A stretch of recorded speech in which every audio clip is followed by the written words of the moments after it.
When I first went to prison in 82, I was sentenced to go to Summers. And when I went to Summers, I was in quarantine. My wife came to me. And we got married in 85. 41 and a half years later, I'm in the halfway house and threatening with the state police to send me to prison if I don't go. They tell me I'm a threat to society, but they don't got no complaints from anybody in society. It's not in the rule book not to come through the back door. I start coming through the back door. I don't know what to say, anything else to say about the GPS. It was just hard for me to recharge for 2 hours. You can't go to church, you can't go to work around computers, can't go to the park, can't go to the library. You're not fit to be around women and children, et cetera, et cetera, et cetera. I was charged with 2 counts of capital felony murder. I faced the death penalty. Mr. Norton was very upset. Ms. Scarfo called the FBI because I now know I don't have to register. He told me he might have to put me in this little jail where every day they do treatment for about 4 months. I had 22 conjugal visits with my wife. That's when I called her a stupid. We are about to hear the parole revocation hearing for a man who was initially sentenced to 999 years and 99 days for killing 2 women, both his neighbors, and also doing the worst to him. He was, as many might say, a serial killer in the making. He was first discovered all the way back in 1981 when he was just 20 years old, when they found that his 81-year-old neighbor was killed in her home in her bed. It was at that time that the sheriffs thought that they would exhume his other neighbor, 76-year-old woman, to run an autopsy, which did confirm that she was also assaulted. So this man, who hits all the hallmarks of a classic serial killer, was paroled just 2 years ago. What's scary to think is that while on parole, many of his violations were him disappearing without a trace, not having his ankle monitor on, and knowing where he was.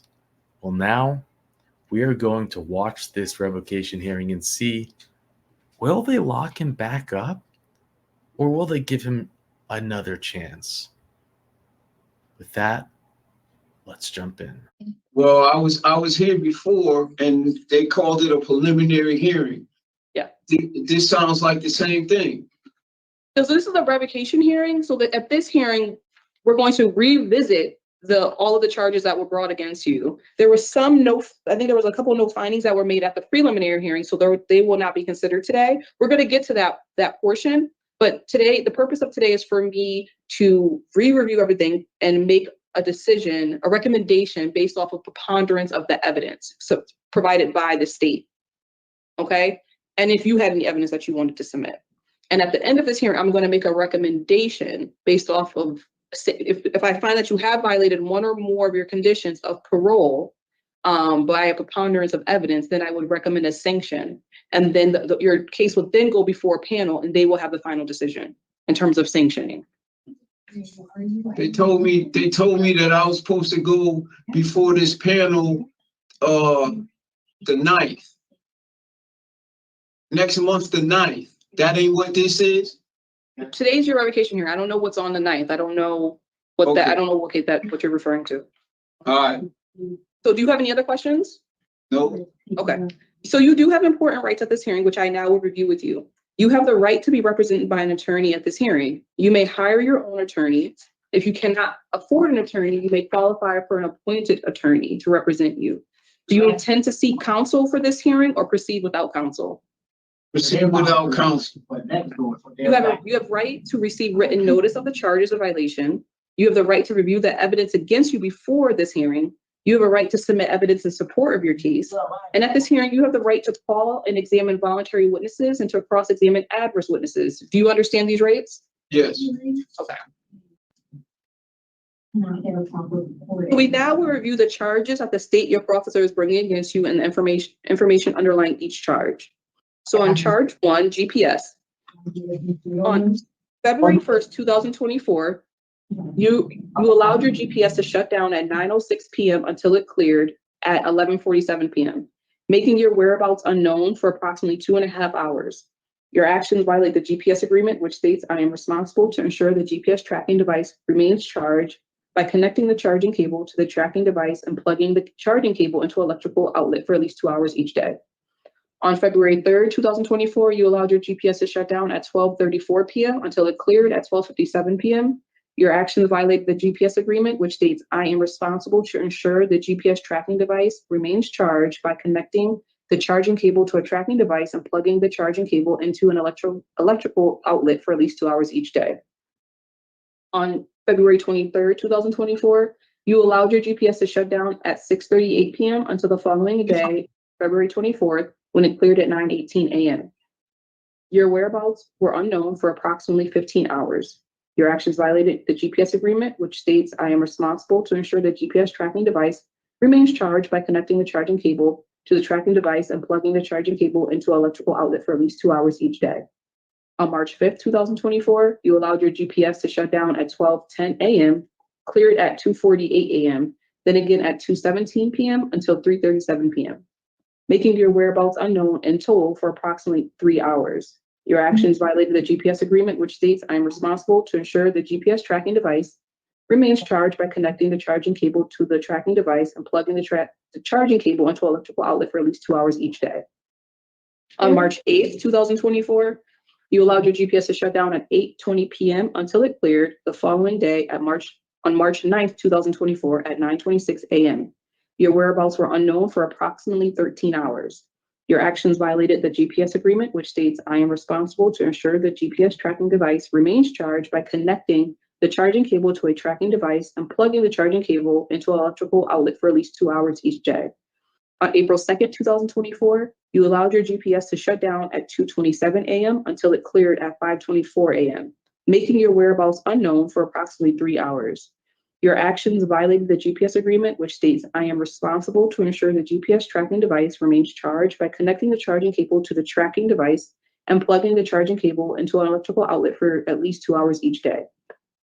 On April 3rd, 2024, you allowed your GPS to shut down at 10:16 p.m. until the following day on April 4th, 2024, when it cleared at 4:22 a.m., making your whereabouts unknown for approximately 6 hours. Your actions violated the GPS agreement, which states I am responsible to ensure the GPS tracking device remains charged by connecting the charging cable to the tracking device and plugging the charging cable into an electrical outlet for at least 2 hours each day. On April 14th, 2024, you allowed your GPS to shut down at 5:46 a.m. until the following day on April 15th, 2024, when it cleared at 4:22 a.m., making your whereabouts unknown for approximately 11 hours. Your actions violate the GPS agreement, which states I am responsible to ensure the GPS tracking device remains charged by connecting the charging cable to the tracking device and plugging the charging cable into an electrical outlet for at least 2 hours each day. On May 17th, 2024, you allowed your GPS to shut down at 8:47 p.m. until the following day, May 18th, 2024, when it cleared at 9:09 a.m.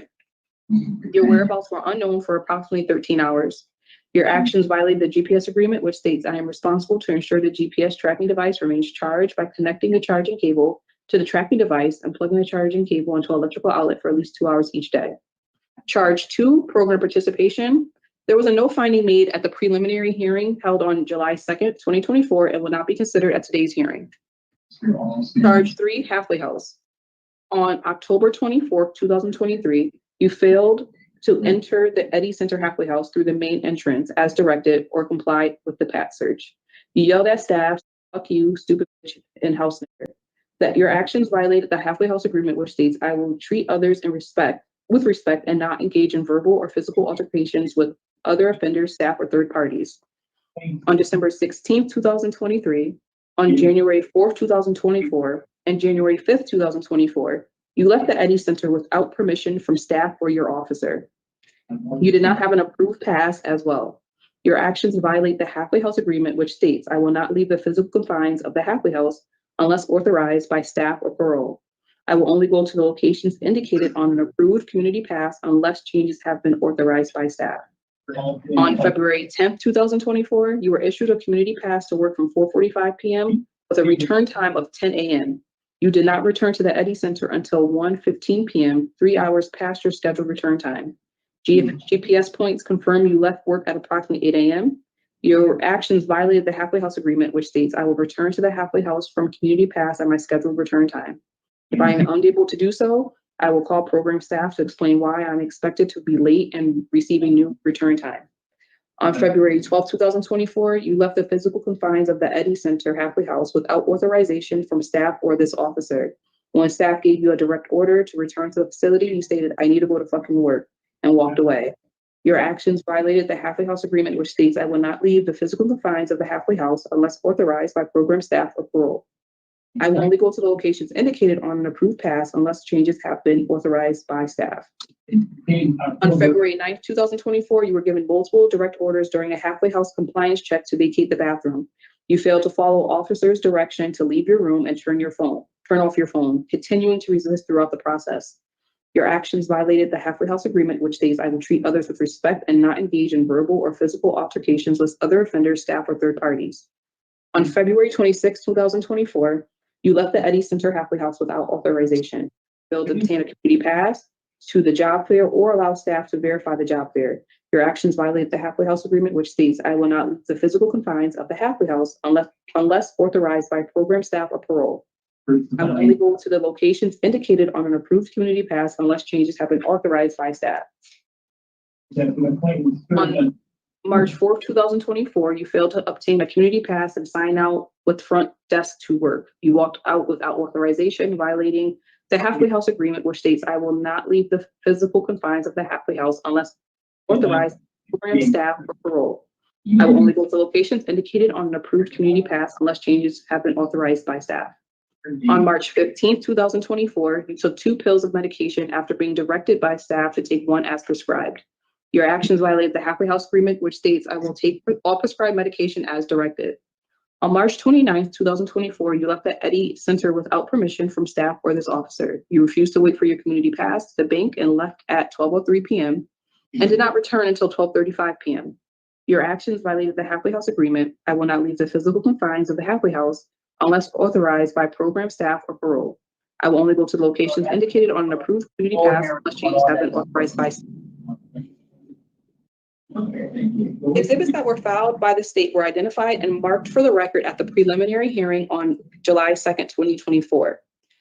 Mr. Stafford, did you receive the notice of parole violation report, and the other documents that were marked for identification purposes? It was that parole packet that you should have received with all of the evidence. I think so. Yeah, I got it. Okay. Second time. So it is now your opportunity to respond to the parole violation charges against you. However, remember that you may remain silent if you choose to do so. Do you wish to testify? By the mail process. Only how I can get this to the court is through. Yeah, I'll I'll say some things that I want to say about all these little write-ups. Now, the GPS violations, I have no way of knowing if the GPS I'm not sure was off or not. But what I will say is, I'm in Middletown working in Manchester. I requested to move closer to the job. They refused. 12/5/2023. Which is Because I gotta go to Manchester from Middletown, it takes 3 hours by bus going and coming. I'm working 12 and 13-hour shifts in Manchester. So when I get back at, say, 10 a.m. in the morning, and I gotta catch the bus at 4, I don't have a whole lot of time to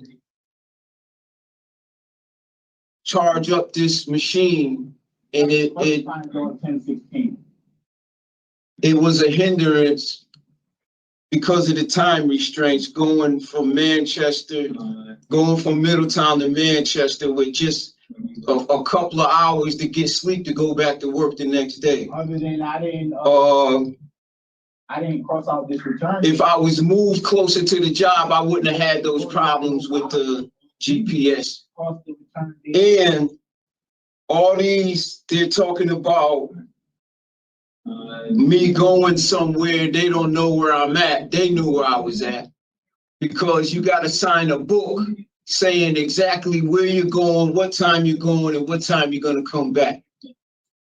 And anytime that I had a violation or the GPS wasn't working, I'm quite sure they checked, because a couple of those say 15 hours. I didn't go somewhere for 15 hours and they didn't know where I was at. And then I don't got a report on where I was at for those 15 hours. There's not one report in here saying that I was caught somewhere where I didn't put on that book I was supposed to go to in the whole 20 months I was at the halfway house. Anytime I signed that book and said I was going there, that's exactly where I went. I don't know what to say, anything else to say about the GPS. It was just hard for me to recharge for 2 hours when I'm working 12 and 13 hours that far away from where I was at. And then when I get back, to sit up for 2 hours and then go to sleep. You know, I get back, I got to shower, I got to take care of business. And then I got to go to sleep. I'm getting 3 and 4 hours sleep, working 12 and 13 hour shifts. I requested to move closer, they denied it. So that's all I can say about the GPS. Anything further? Not about the GPS. The halfway house? Yeah, the halfway house charges. I was in the halfway house for 20 months. And for a year, I didn't get any write-ups at all. And out of the 20 months I was in the halfway house, I was working for 15 of those months. I had numerous places to go to so where I can live besides the halfway house, and I was denied everything. I could have lived, my son had an apartment for me, my mother, my sister, and other places besides that halfway house. And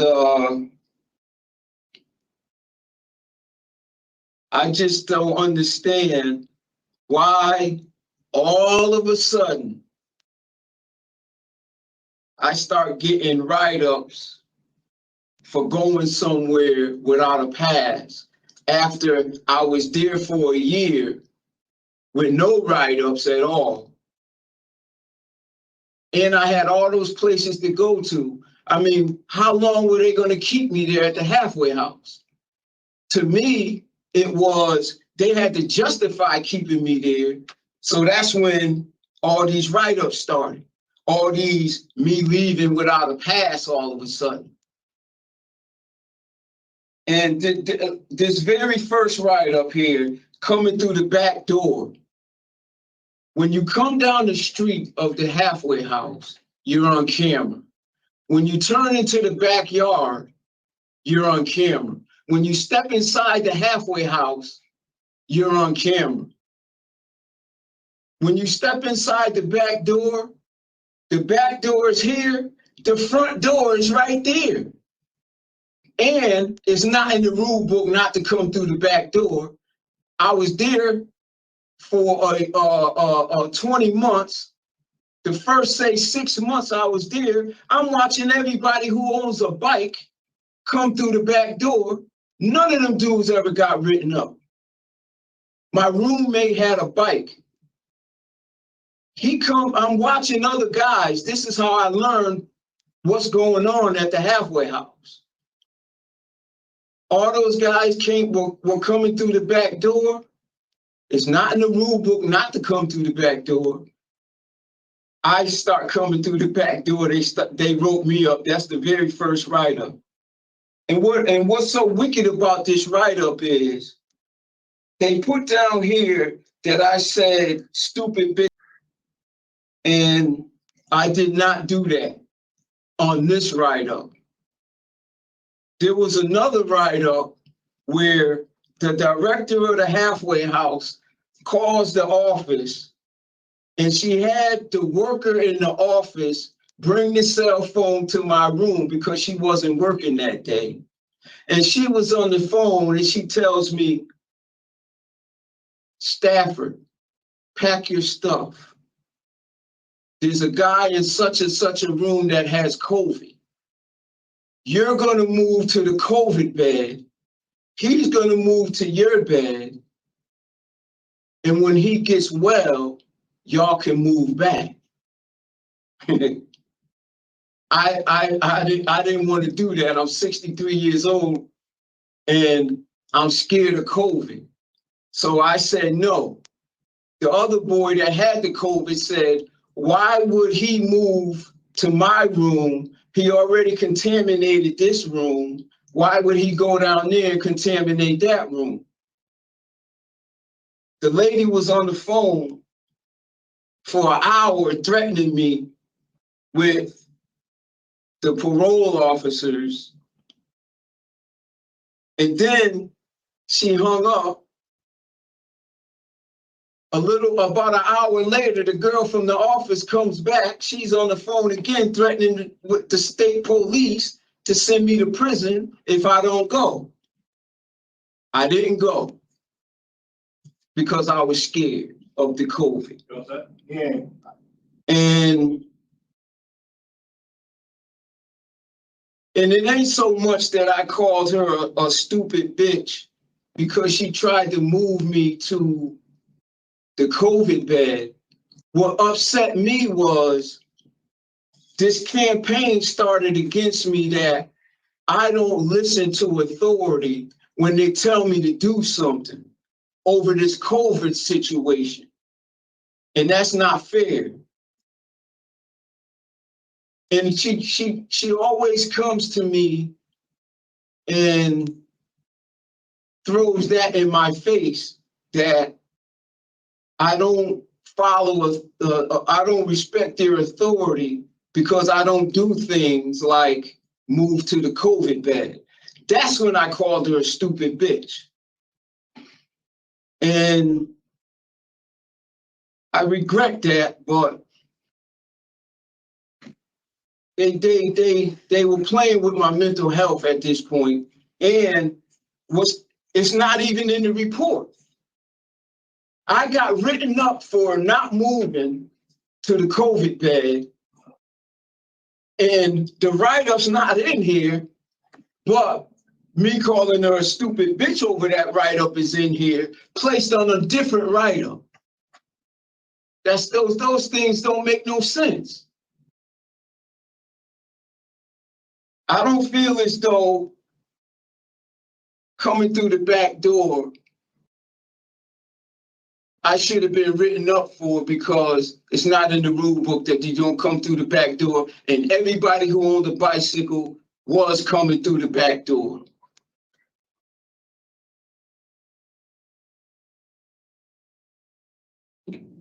I got a lot of write-ups for leaving without a pass to go to work. And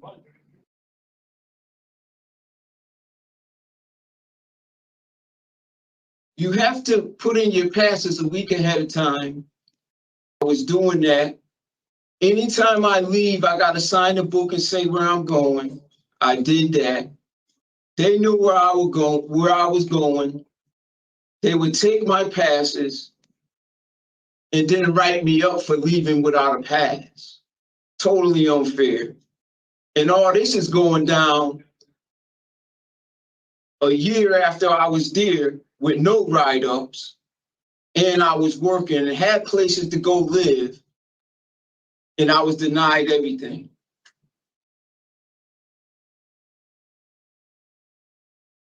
I wrote I wrote down what I wanted to say, and I just want to read it, and then I'm done.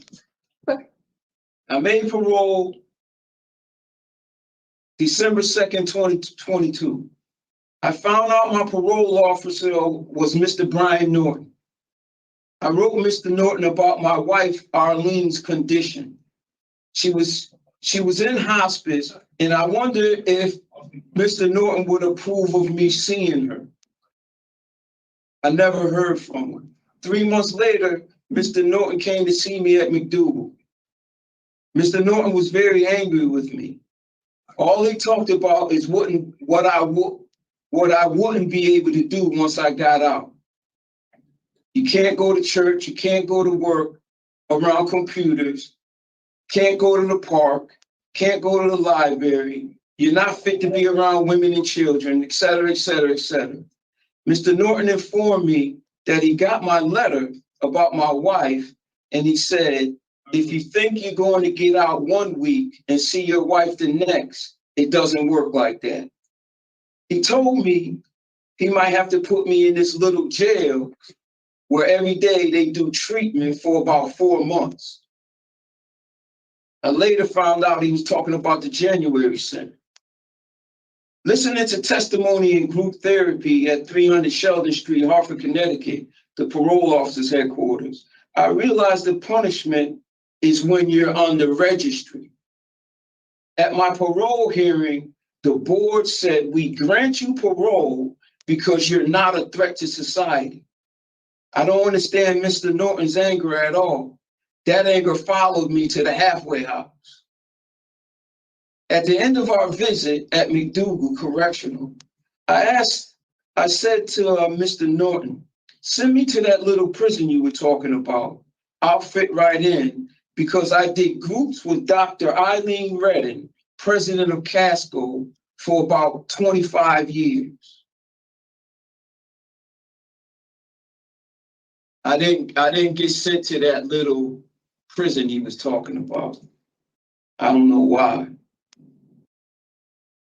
Ms. Bella Scarfo, my case manager at the Edie Center, Middletown, Connecticut, called me to the office about 3 months after I made parole. She asked me, am I ready to sign the registry? I didn't answer fast enough, so Ms. Scarfo called the FBI. The FBI asked questions while Ms. Scarfo gave information off to the computer. After about 20 minutes, Ms. Scarfo hung up and told the FBI and told me the FBI said, you don't have to sign on the sex offender registry.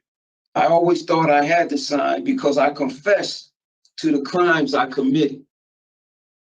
The Bible says if you confess your crimes and forsake them, you'll be given mercy. The misconception with the parole officers is they think and say to me all the time, you got away with this, you got away with that. But they would never say what I got away with. Now I realize it's the registry. You don't confess and get away with anything. I was charged with 2 counts of capital felony murder. I faced the death penalty. Mr. Norton was very upset. Ms. Scarfo called the FBI because I now know I don't have to register. I didn't know that before. Ms. Scarfo said Mr. Norton wanted me to register on my own. This shows my parole officers wasn't really trying to help me. She said he talked a lot of stuff to her. I was in the office when Ms. Scarfo was telling the story to her coworkers. After I had an assessment interview with Dr. Walker, before my actual parole hearing, I was called to the lieutenant's office in McDougal to meet with the parole officer of the jail. He told me I had to sign this document saying I committed a sexual assault, or I wouldn't even be given a parole hearing. I knew that document was fraudulent because I just won a habeas granted me a parole hearing that took 7 long years after I was eligible to see the parole board. I signed it anyway because I was never in denial. I confessed. I was denied by Parole Officer Norton the Best Chance program in Hartford, Connecticut. Best Chance is a program for parolees funded by the state. They train you for a job, then place you on a job, tailor-made for me after doing 41 and a half years straight in prison. Mr. Norton let me take all the tests for a week and then deny. I scored an average of 82 on those tests.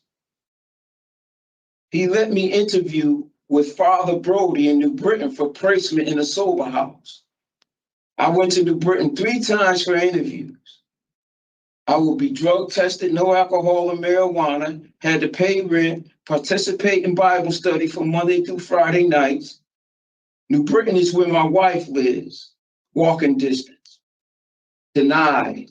Why? I was told by my case manager that I was denied because Norton didn't want me in Hartford because he was protecting my wife from me. She fits the profile of the victims. And Hartford was too close to New Britain where my wife lives. Only 1 bus ride away. That's what the case manager told me. A couple of weeks later, Norton told me I had to go to groups in Hartford, 300 Sheldon Street, Hartford, Connecticut, right after he denied me the best chance because it was in Hartford. I had 22 conjugal visits with my wife and 2 little kids, Alan and Tisha, ages 6 and 7, without incident. Mr. Norton didn't have to protect my wife from me. He wasn't protecting my wife from me. He was satisfying his personal feelings about me not having to register. That's not good enough. There's not enough genuflection to satisfy the parole officers' hate because I don't have to register. The very first incident at this halfway house was about me going to the hospital. I had a doctor's appointment at 675 Main Street, Middletown, Connecticut. My case manager, Miss Scarfo, wrote me a pass to go to 300 Shelton Street and to the hospital afterwards because I had just enough time to catch the bus from Hartford to Middletown after group and make the appointment on time. When the 55 bus gets off the highway, the first stop is in front of the hospital. So Miss Garfo signed me both passes. It just so happened that Mr. Norton came to the halfway house and wanted to see me, and I wasn't there. I was at the hospital. I was told he was pissed off. A couple of days later, all 3 shifts of the halfway house was summoned to a mandatory meeting. I was called into the office and sat in a chair with Mr. Norton on the phone. Mr. Norton was very angry that I supposedly went to the hospital without a pass. I tried to tell him I had a pass, but he wouldn't let me. He talked over me and got angrier and angrier. So angry, he started calling me names. He said I was stupid, I was a child, and his favorite insult was, "You're not fit for society." I looked at Miss Scarfo, my case manager, because all she had to do was say, he did have a pass, I gave him a pass, but she was afraid. I could see it in her face. When the name calling got on my nerves, I stopped letting them talk over me. And I said, I did have a pass. When I did that, the director of the halfway house, Teresa, pulls out the pass, rips it up in front of everybody and says, "Oh no, you didn't have a pass. You can't use this one." and she ripped it up and threw it in the trash. All the workers in the Edie Center was there, and there's a camera in the office.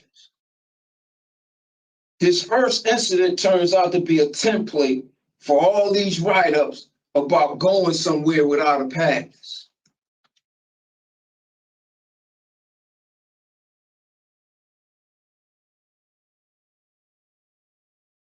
This incident isn't in the reports either.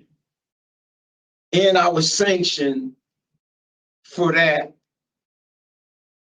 so-called going to the hospital without a pass. Now, these things can be proven by staff. I weeded out all the other nonsense that I can't prove by staff. The ones by inmate, I eliminated those incidents. It's like the business. When I first went to prison in '82, I was sentenced to go to Summers. And when I went to Summers, I was in quarantine. My wife came to me. And we got married in '85. The officers at the prison didn't like. Does this have to do with the allegations? Because I want to make sure, I heard your letter. I want to make sure. Yeah, I want to make sure it's still tying in. Okay, I just want to make sure it's still tying into the allegations. Okay. This is tied in. This is the business, I call this right here. This is the business. The officers didn't like that I was married because of the crimes I committed. I was a target. And they would write me up all the time because they didn't want me having conjugal visits with my wife. 40 years later, 41 and a half years later, I'm in the halfway house. And the director of the halfway house one day told me, when she was trying to provoke me to anger, that we're going to keep you here. She was in my face. We're going to keep you here. That's her and the parole officer, because she don't got the power to do it. We're going to keep you here. We're going to keep writing you up, which is going to deny you to go to your mother's house. We're going to take your job and we're going to put you back in jail. Now, this game plan took like 3 or 4 months. And it was messing with my mental health. So every time I went to group, I would tell Ilma and the leaders of the group what was going on. I lost over 25 pounds. So they think I don't respect authority and all of that, which is nonsense. But that was the game plan. And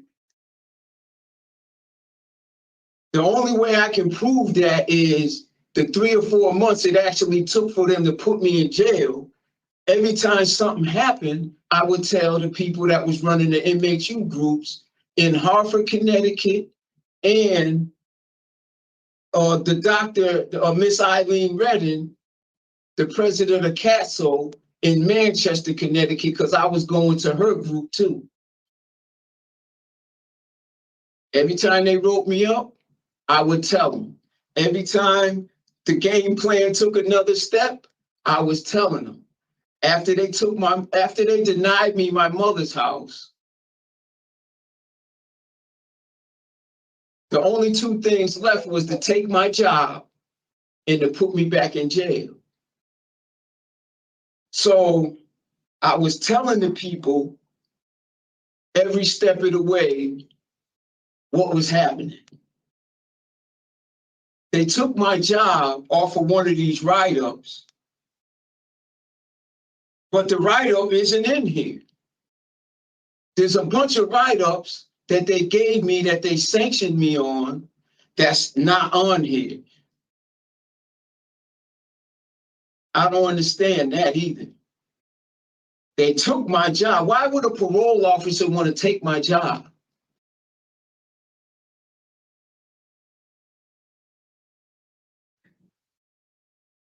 Anything further before I make my findings? We're going to make your findings. Then I'm straight. Okay. On charge 1 GPS, I make a finding based on state's exhibits A, D, L, M, Z, double A, double D, double E, double F, double G, and double I. On charge 2, program participation, a no finding was already made at the preliminary hearing and was not considered at today's hearing.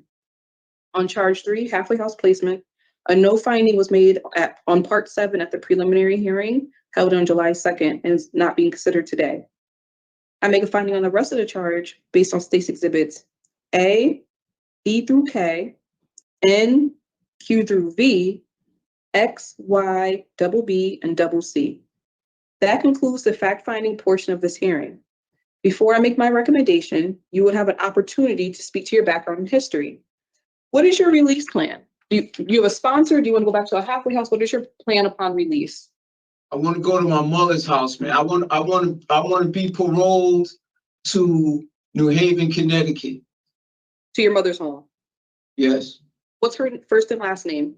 Janie Janie, Janie. I-E. Oh, I-E.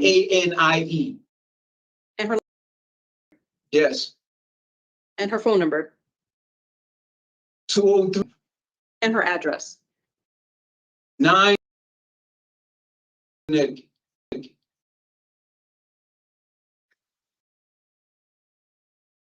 And what's the zip code there? Do you know? The zip Say it code? again? The zip code, do you know the zip code? No. No, okay. In terms of employment, do you have a job offer? Do you plan on looking for employment?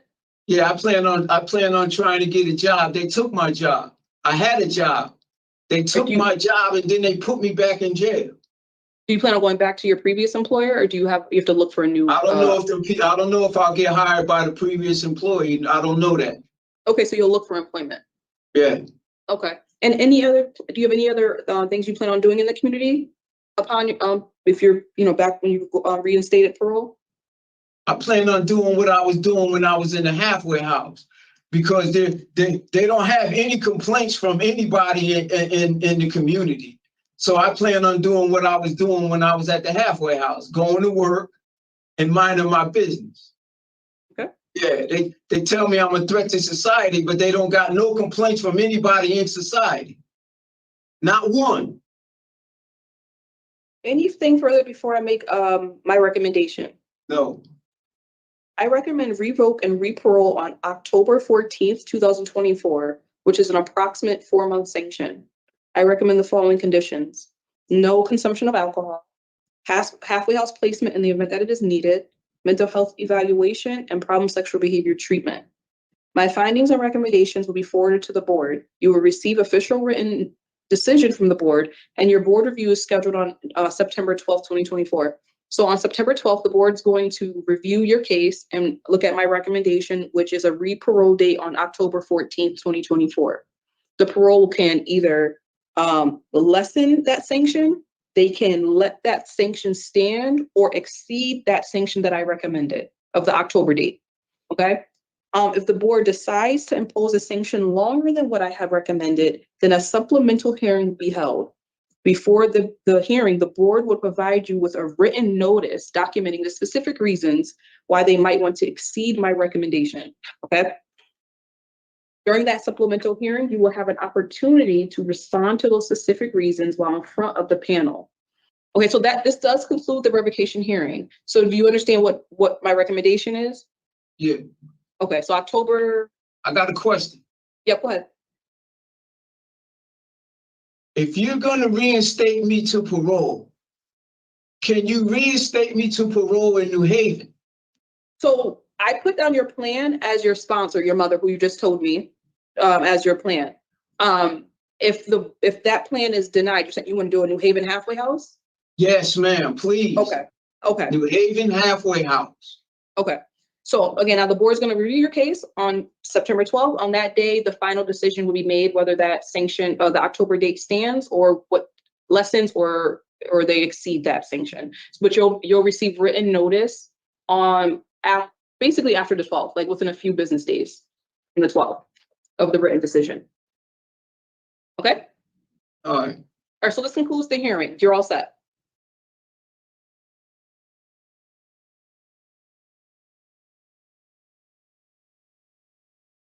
Hey, miss, is there any possibility that I'm gonna be sent back to Middletown? So To I'm that putting same halfway house I left?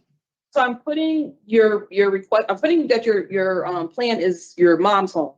If that's denied, then I'm putting your secondary option as a halfway house in New Haven. So I don't have any control of where you go in terms of placement, but I'm gonna recommend that's what you're saying, New Haven. So I don't believe New Haven covers Middletown, so you wouldn't go there if that is up to the community, the parole officer in the community. However, what I'm putting in your your summary is that you want to go to New Haven, if not to your mother's house. Thank you. You're welcome.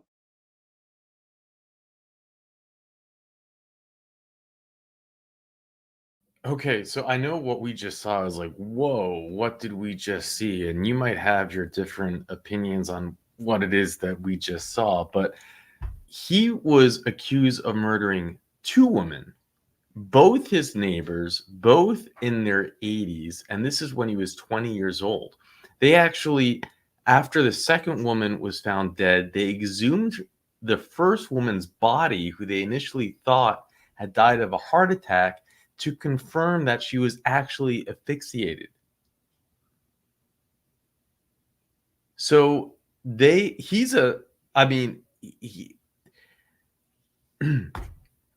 is dangerous. And they want to send him home to his mother. Wow. Scary stuff. And to think that, he's in great physical shape. He could, serial killers, they don't just stop and start. I'm not saying he is one. I'm just saying, I'm speculating on a situation like this. Look at this. This is written in 1981. 20-year-old man accused of strangling elderly widow. A 20-year-old man accused of strangling an elderly widow who lived next door had been charged with strangling his other widowed neighbor. William was charged Thursday with second count of felony murder in the slaying of Stella, 81, thought to have died from a heart attack on July 1st in her home. Stafford held in lieu of $250,000 bond and returned to the New Haven jail for a further court hearing October 15th. Police became suspicious of her death after an investigation into the death of Mary Balco, 76, who was found dead August 13th in her nearby home. An autopsy showed that she had been sexually assaulted and strangled. Police said she also was robbed. Mrs. Balco's death originally was thought to have been due to natural causes, but medical examiner Dr. Oscar Rogel sought an autopsy after police found evidence of forced entry into her house. Stafford, an unemployed high school dropout, was arrested 3 days later and charged with Miss Balco's death. Stafford lived between the two women with his mother and sister, who apparently they want to send him right back to. After Stafford's arrest for the Balco slaying, State Attorney John Kelly asked for the exhumation of Miss Adamchuk. An autopsy revealed she had been strangled. And yeah, so he was facing the death penalty. He instead takes the plea deal. He gets 1,000 years in prison. And then as time passes and people forget, he gets paroled in 2022. Now he's roaming around Connecticut without his ankle monitor bracelet thing on, disappearing. Who knows what's going on? He gets revoked. He gets a 4-month sanction. He'll be out soon. He'll be out in a few months. And I'm not going to jump out there and say, oh, he's harmless. Because people who do what he did, they're the opposite of harmless. I don't know enough about this, but can you age out of that type of insanity? Can you actually, in good faith, send him to live with his mother, who would probably be older, I'm guessing, but